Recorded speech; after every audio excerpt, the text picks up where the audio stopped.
안녕하세요. 정호김입니다. 오늘 언론에 굉장히 흥미로운 여론조사가 나와가지고요. 여러분들께 소개해 드리려고 하는데, 문재인 대통령의 국정수행 성공을 위해서 물러나야 될 인물 1등 추미애, 2등 김현미 국토부 장관으로 나왔다 그럽니다.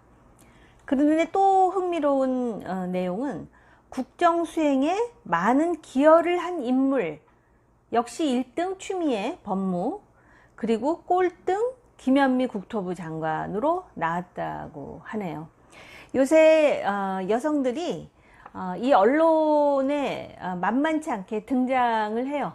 정말 그 바야흐로 여성 주도의 21세기 시대인 것 같습니다. 여성의 사회 진출이 많다 보니까 과거에 극소수의 여성들이 사회활동을 할 때는 장점들이 많이 부각이 됐었는데, 많은 여성들이 사회에 진출해서 활동하다 보니까 그 일반적으로 드러나는 여러 가지 단점과 한계를 거의 뭐 남성들과 비슷한 수준으로 드러내는 것 같아요. 그래서 오늘 주로 언론에 요새 주목을 받고 있는 특히 기득권, 집권당 중심으로 또 그 주변에 있는 사람들 중심으로 한번 정리를 해봤습니다. 추미애 장관 같은 경우에 왜 문재인 대통령의 국정수행 성공을 위해서 물러나야 될 인물이며 또 그동안 국정수행에 기여를 한 인물이라는 매우 역설적인 그런 결과를 낳았는가. 저는 이 부분은 대통령 그리고 권력 그리고 권력을 지지하는 사람들의 심정이 그대로 담겨져 있는 여론조사 결과인 것 같다라는 생각이 들어요. 일단 추미애 장관이 여당, 즉 집권당 입장에서 보면은 잘한 게 있죠. 검찰을 거의 때려잡는 수준으로 제압하고 있지 않습니까? 검찰 인사를 통해서 마음에 안 드는, 즉 살아있는 권력에 대해서 자꾸 수사하려고 하거나 수사한 사람들은 자천시키기도 하고 또 스스로 물러나게 하기도 하고, 또 소위 자기 말 잘 듣는 사람들은 자기 말 잘 들어서 라고 표현은 안 하죠. 역량이 풍부하고 그동안 좀 억울하게 제대로 그 역할에 비해서 직을 못 맡은 그런 사람들, 그래서 그런 사람들은 요직에 앉히고, 그런데 이제 일부 언론에서는 충견, 애완견만 갖다 놓고 있다라고 혹평을 하고 있지 않습니까? 그런데 아마 그 민주당 내에는 이러한 추미애의 어떤 행보가 시원하다라고 말하는 지지자들이 꽤 많대요. 그런 차원에서는 문재인 대통령의 성공적인 국정수행에 기여를 했다. 성공적인이라는 수식어가 적절한지는 모르겠지만 그렇게 생각할 수도 있어요. 그런데 이제 이 사람들이 고개를 갸우뚱하는 이유는 시원하게 뭘 하는데 시원하게 건드리면 건드릴수록 윤석열은 더 커지고, 그리고 여론의 비판이 매서워진다라는 거를 이제 자각하기 시작했습니다. 그렇게 보니까 이제는 좀 문재인 대통령의 성공적 국정 수행을 위해서 물러나 줬으면 하는 생각이 있는 것 같아요. 추미애 장관이 그렇게 곱게 호락호락 물러날지 그건 내가 잘 모르겠지만, 그래서 그런 이중적인 그런 심정이 그대로 반영된 것 아닌가, 이런 생각이 들어요. 김현미 국토부 장관의 경우는 사고 많이 쳤죠. 이건 대형 사고입니다. 정권의 입장에서 보면. 왜냐하면 지금 민주당과 미래통합당의 여론조사가 완전히 뒤집어졌어요. 심지어는 리얼미터의 여론조사를 보니까 미래통합당이 3%를 앞서고 있는 걸로 나와요. 민주당이 죽을 쓰고 엉망진창을 하다 보니까 지지도가 반전이 됐는데, 바로 그 1등 공신이 부동산 실책이었죠. 그 부동산 실책에 천병에 섰던 사람이 김현미 국토부 장관 아닙니까? 대형 사고죠. 거의 물러나야 될 상황이에요. 그리고 이게 왜 심각하냐면, 보통 뭐 권력투쟁을 한다, 뭐 그것이 적폐청산의 이름이든 아니면 검찰개혁의 이름이든 타겟이 한정적이에요. 숫자가 예를 든다면 검찰 아니면은 보수 정당의 인사들. 그런데 이 부동산 같은 경우는요, 규제하겠다고 22번, 뭐 23번 지금 최근에 와가지고 무슨 공급 확대를 하겠다고 하는데, 그것도 지금 시큰둥한 상황이거든요. 사람들 입장에서는. 왜냐하면 그 정책 자체가 거의 전 국민의 뼈를 때렸어요. 아파트가 있는 사람은 있는 사람대로, 아파트가 많은 사람은 또 많은 사람대로, 아파트가 없어서 전세 내지는 월세를 찾아다녀야 되는 사람들은 이 전세 또는 어떤 집 세금과 관련한 걱정을 할 때 제일 먼저 떠오를 사람이 누구겠습니까? 아마 문재인 대통령일 거예요. 그럼 지지도 떨어지죠. 그렇게 만든 장본인은 국토부 장관 아니겠습니까? 그래서 여론조사에서 그런 결과가 나오는데, 그럼에도 불구하고 저는요, 앞으로 문재인 정권이 치명상을 입게 된다면 그건 아마 부동산일 거라고 생각을 해요. 그럼에도 불구하고 김현미가 2등이고 추미애가 1등인 이유는 또 무엇인가? 추미애 법무장관은 한마디로 거의 민주당 입장에서 보면 엑스맨이 될 수도 있어요. 왜냐하면 지금 윤석열 검찰총장이 거의 대선급 다크호스로, 아마 기득권을 가진 민주당 외의 대선 주자로는 1등 아닙니까? 그렇게 만든 장본인이 또 추미애 법무장관이에요. 그래서 이 사람들이 이제는 좀 물러나야 될 때가 아닌가, 이런 생각을 하는 것 같은데요. 사실 김현미 국토부 장관 입장에서는 속으로 할 말이 많을 것 같아요. 이거 내가 했어? 네가 시켰지? 이런 마음일 수도 있을 것 같아요. 사실 김현미 장관이 무슨 아파트라든지 국토 정책과 관련한 전문가는 아니지 않습니까? 뭐 국토위에서 활동을 했다 그러는데요. 그러면 제가 과거에 정무위에서 활동했으면 금융 전문가입니까? 그렇지 않습니다. 전문가라는 게 그렇게 국회에서 몇 년 동안 위원회 활동해가지고 되는 전문가라면 국정 운영이 구멍가게 운영하는 것보다 쉽게요. 그렇지 않아요. 그런 차원에서 이 여걸 6 중에 추미애, 김현미라는 이름이 올라갈 수밖에 없는 상황이죠. 세 번째, 손혜원 전 의원. 사람들은 그런데 이상하게 손혜원 전 의원에 대해서 더 관심이 많은 것 같아요. 최근에 재판을 통해서 지금 징역형이 나왔는데요.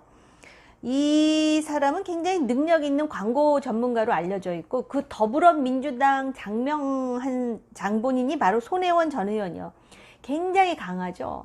그리고 영부인과의 절친으로 또 잘 알려져 있고요. 뭐 나경원도 당하고 이 손혜원 의원한테 당한 사람이 적지 않게 있습니다. 마치도 그 손혜원 의원의 그 너무나 당당한 그런 어떤 언행을 보면 나는 다 알고 있어. 니들 나한테 까불지 마. 내가 한번 내 입이 움직이면 니들 다 죽을 줄 알아. 막 이렇게 말하는 것 같다라는 인상을 줘요. 정치 구단이라고 하는 박지원 전 의원, 현 국가정보원장도 당했죠. 움찔했죠. 손혜원 의원이 한마디 해가지고 목포에서 떨어뜨리겠다라고 호언장담하지 않았습니까? 뭐 그것 때문인지 아닌지는 모르겠지만 목포에서 떨어졌죠. 그런데 국정원장이 됐어요. 역시 박지원입니다. 저는 그렇게 생각해요. 이거는 여담인데 지금 여걸 6 얘기하다가 갑자기 박지원 국정원장 얘기를 잠깐 하자면, 박지원 국정원장이야말로 한국 정치에 가장 최적화된 인물이다, 이렇게 생각해요. 이거는 뭐 칭찬도 아니고 욕도 아닙니다. 객관적으로 볼 때 한국 정치판에서 가장 잘 살아남을 수 있는 모든 재능을 갖추고 있는 사람이 박지원 국정원장이라고 저는 개인적으로 생각해요. 그 얘기는 여기까지 하고, 손혜원 의원이 그래서 1심에서 구속은 면했지만 징역형을 받았어요. 그런데 이 손혜원 의원 전 의원의 변호인의 반응이 정말 놀라웠습니다. 모든 힘을 동원해서 손 전 의원이 억울하게 받은 1심 판단을 정정하도록 노력하겠다. 모든 힘을 동원해서, 모든 힘. 민주주의 체제에서 사법부는 그 민주주의의 최후의 보루예요. 그런데 그 사법부의 결정이 모든 힘을 동원해서 1심 판단이 정정된다면 이게 민주주의 사법부 맞습니까? 그런데 어떻게 변호사가 법리와 사실을 좀 더 보완해서 이렇게 얘기를 하는 게 아니라 모든 힘을 동원해서, 경악스럽기 짝이었고요. 여기다가 또 손혜원 전 의원의 1심 판결에 대한 반응, 억울할 정도가 아니라 어이없는 판결이다, 이렇게 얘기를 합니다. 이게 과연 그래도 공직에 몸담았던 공인의 자세인지 반문하지 않을 수가 없죠.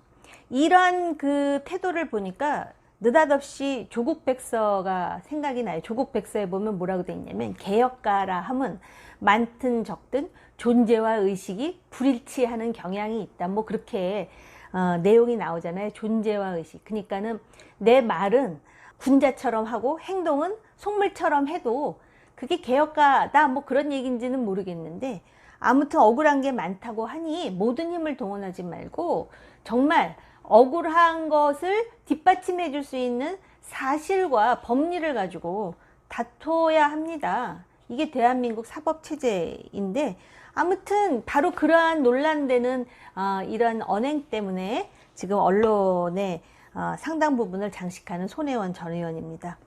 네 번째, 윤미향 의원이죠. 결국 고발되고 3개월이나 지나서야 소환 조사를 이제 하는데요. 과연 그 안성 쉼터 관련 의혹이라든지 또 기부금 문제, 그리고 정의연 회계 문제에 대해서 검찰이 어떤 진실을 찾아낼지 궁금하지 않을 수가 없습니다. 얼마 전에 그 나눔의 집에서 후원금을 88억 원이나 받았는데 정작 할머니들한테 돌아간 돈은 2억밖에 없다라는 것을 진상조사단에 의해서, 민관조사단인데 적발이 됐거든요. 그런데 그 나눔의 집에서 할머니들을 폭언하고 학대한 사실도 발견이 됐다고 합니다. 과연 이번에 윤미향 의원입니다. 이 의원의 그 검찰 소환 그리고 조사에 의해서 어떤 진실이 밝혀질지 정말 그 눈 똑바로 뜨고 지켜봐야 될 일이라고 생각합니다. 지금 4명 얘기를 했는데 이외에도 기타 등등 언론을 장식하는 몇몇 분들이 있는데요. 6인방이니까 2사람만 더 해야 돼서 이 여성들을 잠깐 다뤄보려고 합니다. 정치인은 아니지만 정치권에서도 나름대로 목소리를 냈던 공지영과 김부선.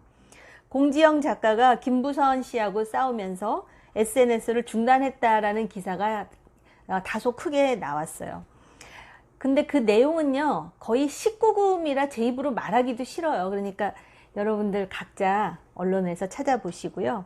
그런데 아무튼 이 배우에는 이재명 경기지사, 그리고 공지영 작가의 3번째 전남편, 뭐 그러한 그 배우 인물들이 등장을 하는데, 개인적으로 이 3번째 전남편이라는 분이요, 저도 좀 아는 사람일 것 같아요. 과거에 안보와 관련해서 세미나 하면서 토론하면서 또 방송하면서 몇 번 부딪힌 적이 있는 그 사람이 그 사람 아닐까 싶은 생각이 드는데, 공지영 작가는 소설 쓰고 스필 쓸 때가 훨씬 나았습니다. 그리고 이 사회 이슈, 특히 정치 이슈라는 게 소설가의 어떤 창작의 마인드로 생각하기에는, 그리고 소설가들이 얼마나 그 신경세포들이 민감합니까? 그리고 나름대로 자기네들이 상정하는 어떤 이상향이라는 게 있는데요. 이 권력을 기반으로 하는 이 정치의 영역이라고 하는 거는 인간의 식욕, 생식욕, 그러한 어떤 1차원적 욕구의 세계예요. 그렇게 상상력이 작용할 수 있는 아름다운 세계가 아닙니다. 아름다워질 수 있는 세계도 아니고요. 아무튼 그런데 공지영이라는 그 인지도 때문에 소설가이지만 이분이 한 얘기라든지 또는 쓴 글들이 젊은 사람들한테 많은 영향을 줬다라는 점에서 앞으로는 좀 신중해야 되지 않느냐라는 저 개인적인 생각이 있고요. 남방열사 김문선 씨도 마찬가지예요. 예술인으로서 아마 본인도 부딪히고 또 남한테 상처도 줬지만 본인이 받은 상처도 엄청나게 많았을 거라고 생각합니다.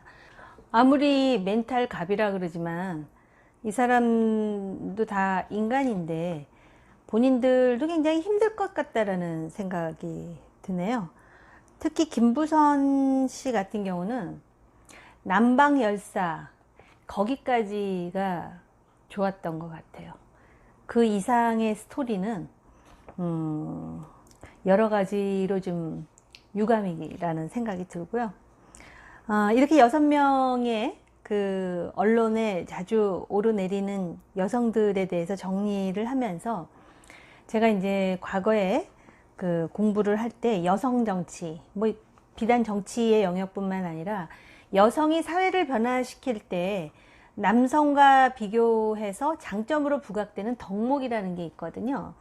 그게 어떤 거냐면 청렴성, 도덕성, 그리고 투명성, 또 부드러운 카리스마, 따뜻한 리더십, 그리고 특히 외교나 국제정치에 있어서는 전쟁을 선호하기보다는 평화를 지향하는, 왜냐하면 모성 본능에 근거해서 그런 걸 중요 덕목이라고 이제 보통 우리가 분석하는데요.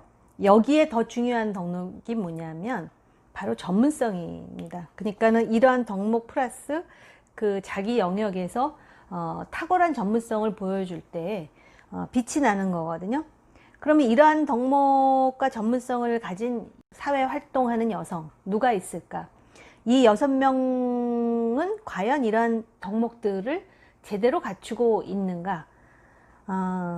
각자 이 질문에 대해서 대답을 찾아보시기 바라면서 한 사람 떠오르는 사람이 있습니다. 이 6명에는 제가 정리하지 않았지만 코로나 사태로 굉장히 언론에 많이 부각된 정은경 본부장 같은 사람, 우선 따뜻한 리더십, 부드러운 카리스마 분명히 있죠. 어떤 그런 그 확진자를 줄이고 국민의 어떤 그 방역, 그리고 또 방역하는 사람들의 어떤 그 리더로서의 책임감, 그리고 가장 중요한 전문성, 이런 점에서 그리고 또 권력 앞에서도 굉장히 부드럽고 겸손하나 당당합니다. 할 얘기를 다 하죠. 제가 지금도 잊혀지지 않는 게 초기에 그 코로나 확진자들이 생겨날 때 애초에 시행착오로서 중국에서 들어오는 입국자를 막지 못했던 점에 대해서 많은 사람들이 비판을 했는데, 그 부분에 대한 질문을 받으면서 방역하는 사람의 입장에서는 입국을 막는 것이 원칙적으로 맞다. 그러나 이러이러한 고려를 정부에서 했던 것 같다. 이렇게 답변을 하는 것을 제가 기억을 하거든요. 그런 여성들이 많이 늘어나는 게 사회의 건강성을 위해서도 필요한 일이 아닐까 생각이 듭니다.